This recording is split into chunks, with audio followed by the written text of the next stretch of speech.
فأعوذ بالله من الشيطان الرجيم وببركة بسم الله الرحمن الرحيم ألا إن أولياء الله لا خوف عليهم ولا هم يحزنون آمنت بالله صدق الله العظيم وصدق رسوله النبي الكريم ونحن على ذلك لمن الشاهدين والشاكرين والحمد لله رب العالمين. کیا بتاؤں کیا ہے رتبہ اولیاء اللہ کا؟ بول دیجئے سبحان اللہ. کیا بتاؤں کیا ہے رتبہ اولیاء اللہ کا؟ ہے ملائک میں بھی چرچا اولیاء اللہ کا. یہ کوزے میں آنا ساغر کا پانی بھر دیا، دیکھ نجدی کیا ہے رتبہ اولیاء اللہ کا.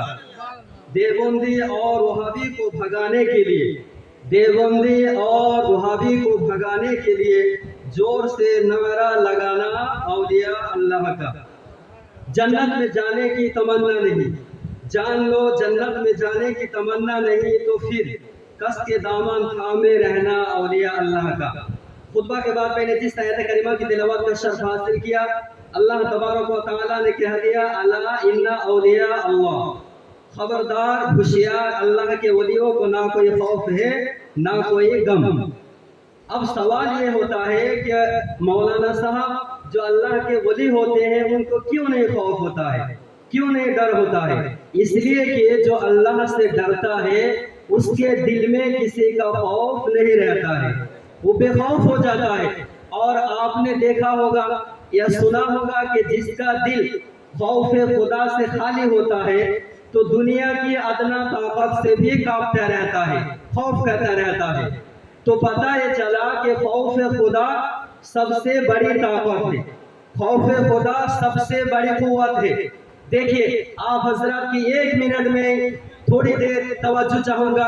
اللہ تبارک و تعالیٰ نے جب اپنے بندوں کو نماز کا حکم فرمایا تو فرمایا کہ الصلاۃ یعنی نماز قائم کرو. جب زکوٰۃ کا حکم فرمایا تو فرمایا وآتوا الزکاۃ یعنی مال کی زکوٰۃ ادا کرو. جب روزے کا حکم فرمایا تو فرمایا یا ایھا الذین آمنوا کتب علیکم الصیام، اے ایمان والو تم پر روزے فرض کیے گئے. جب حج کا حکم فرمایا تو اللہ نے فرما دیا وَلِلَّهِ عَلَى النَّاسِ حِجُّ الْبَيْتِ مَنِ اسْتَطَاعَ إِلَيْهِ سَبِيلًا، یعنی اللہ تبارک و تعالیٰ کے لیے لوگوں پر اس گھر کا حج کرنا ہے جو اس تک چل سکے. مگر غور کرنے کا مقام یہ ہے اور سوچنے کی چیز یہ ہے کہ جب اللہ تبارک و تعالیٰ نے نماز کا حکم فرمایا تو اعلیٰ حرف تنبیہ کا ذکر نہیں فرمایا، روزے کا حکم فرمایا تو اعلیٰ حرف تنبیہ کا ذکر نہیں فرمایا، زکوٰۃ کا حکم فرمایا تو اعلیٰ حرف تنبیہ کا ذکر نہیں فرمایا. لیکن جب اولیاء اللہ کا تذکرہ فرمایا، اولیاء اللہ کا ذکر فرمایا تو اعلیٰ حرف تنبیہ اور ان حرف تاکید کا ذکر فرمایا. میں پریشان ہو گیا، حیران ہو گیا کہ اعلیٰ حرف تنبیہ اور ان حرف تاکید لانے کی وجہ کیا ہے. تو مجھے بات سمجھ میں آ گئی کہ اللہ تبارک و تعالی عالم الغیب والشہادہ ہے.